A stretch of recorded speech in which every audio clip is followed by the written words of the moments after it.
Welcome, Laura. So glad to meet you. And obviously, you're in the same area as us with video. And I was surprised and excited to hear that you're involved in the Bitcoin domain. Again, another one of my passions. I was wondering if you could tell me what drew you into that and what you're passionate about in that domain. Yeah, well, it's been kind of an interesting journey for me. I got involved in Bitcoin for the first time, I'd say, in 2011. I just read a Reddit thread about it, and at that point, I was coming at it from sort of an investment perspective in terms of like this is something I could buy now that maybe if it's actually peer-to-peer electronic cash, it actually turns out to be worth something in 10 to 15 years. Like this is like could be a smart part of like an investment portfolio. Not necessarily that it is in fact, because at the very least it's still risky. But that's how my interest in it started. Okay. And then, I also have a background in the entertainment industry, editing reality television. And I've had a dream to build my own media company for quite some time. And as my experiences sort of like developed, like through my experience in the entertainment industry, I've learned the value of being able to make my own creative decisions rather than making creative decisions like via committee.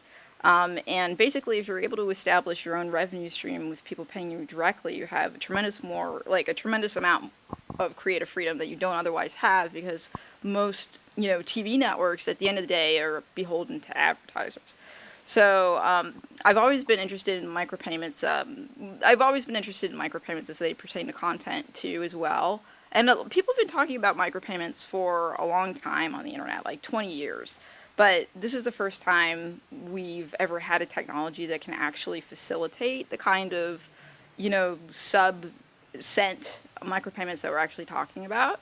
And there's a lot of experimentation in the space that's going to start happening, I think, pretty soon. That's going to help us sort of figure out like what models work best as they pertain to basically like direct to consumer content and how we have to abstract like the complexity of Bitcoin away from the end user, and also how we can leverage this to enable basically like low and mid tier content creators who don't have professional representation, how we can serve that market and help everybody succeed, making their own original content.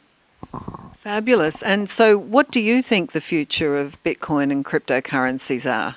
I think it's pretty bright. It goes up and down quite a bit. It's still highly volatile. People pay attention to the price a lot. And they also, there's been a lot of interesting things in the space happening with Ethereum too, as opposed to Bitcoin. And, there's been a lot of hype about Zcash that just came out. But on the whole, I would say this technology is so utterly groundbreaking. It hasn't really existed for really that long of a time. It's been like what, maybe 7 years now that I guess technically 2009 has been around. And we're just like at the super early beginning stages of like learning like what is possible. And I mean, I think it could have, a huge impact on all sorts of things, not just the financial sector, but also as it pertains to content in terms of helping us establish a chain of authorship, Yes. which is something that I deal with as a content creator. People, repurposing my content online without my permission and the whole copyright thing and all of that. I think there's a lot of applications with blockchain technology for that as well. Yes, I'm sure there's going to be more that they're going to discover, and it is really exciting. It's sort of us Aussies are great pioneers, and I love that sense of the pioneering spirit in this domain at the moment. Thank you so much for coming tonight. I'm so looking forward to the panel tonight. Thank you. Thanks for having me.